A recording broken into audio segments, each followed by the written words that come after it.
పశ్చిమ గోదావరి జిల్లా నర్సాపురం మున్సిపాలిటీలో విజిలెన్స్ అధికారులు తనిఖీలు చేస్తున్నారు. విజిలెన్స్ డిఈ శ్రీనివాసన్ నేతృత్వంలో ముగ్గురు ఇంజనీర్లు గత ప్రభుత్వ హయాంలో 2019 నుంచి 2024 వరకు వివిధ నిధులతో చేపట్టిన అభివృద్ధి పనులు, టౌన్ ప్లానింగ్లో పలు భవనాల నిర్మాణాలకు మంజూరు చేసిన అనుమతులు, రెవెన్యూలో పన్ను విధింపు, శానిటేషన్ విభాగంలో కొనుగోలుకు సంబంధించిన రికార్డులను తనిఖీ చేశారు. ఈ సందర్భంగా డిఈ శ్రీనివాసన్ మాట్లాడుతూ గత ప్రభుత్వ హయాంలో మున్సిపాలిటీలో జరిగిన కొన్ని పనులలో అవినీతి జరిగిందంటూ ప్రభుత్వానికి ఫిర్యాదులు అందాయి. దానిలో భాగంగా రికార్డులను పరిశీలిస్తున్నట్టు శ్రీనివాసన్ చెప్పారు.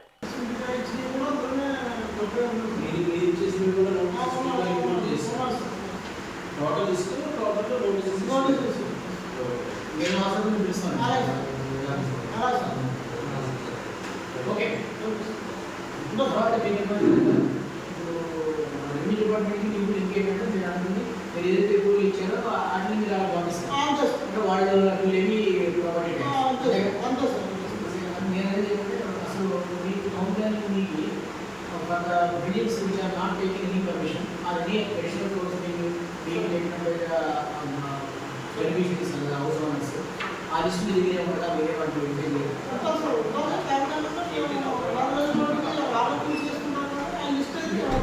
వాళ్ళే ఇస్తున్నారు. వాళ్ళు చూసుకోవాలి. వెళ్ళినప్పుడు ఎడిషనల్ గవర్నమెంట్ అంటే ఎడిషనల్ గవర్నమెంట్ వాళ్ళు వాల్యూ చేసి వేసుకోవాలి.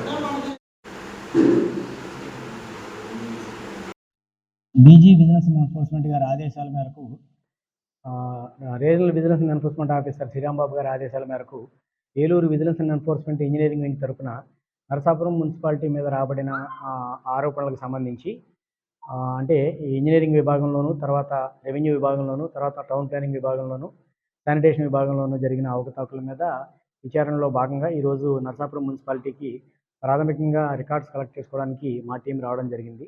ఈరోజు ప్రాథమికంగా వివిధ శాఖల నుంచి, వివిధ వింగ్స్ నుంచి మున్సిపాలిటీ పరిధిలో జరిగిన చేపట్టబడిన పనులు, వాటి వివరాలన్నీ కూడా తీసుకోవడం జరుగుతుంది. తదుపరి ఆ రికార్డ్స్ అన్ని పరిశీలించిన తర్వాత మాకు రాబడిన పిటిషన్ మేరకు, మాకు రాబడిన ఆదేశాల మేరకు అందులో ఏమైనా అవకతవకలు జరిగితే కనుక వాటిని గ్రౌండ్ లెవెల్లో కూడా వెరిఫై చేయడం జరుగుతుంది. ఇది కేవలం ప్రాథమికంగా ఈరోజు రికార్డ్స్ కలెక్షన్ మాత్రమే.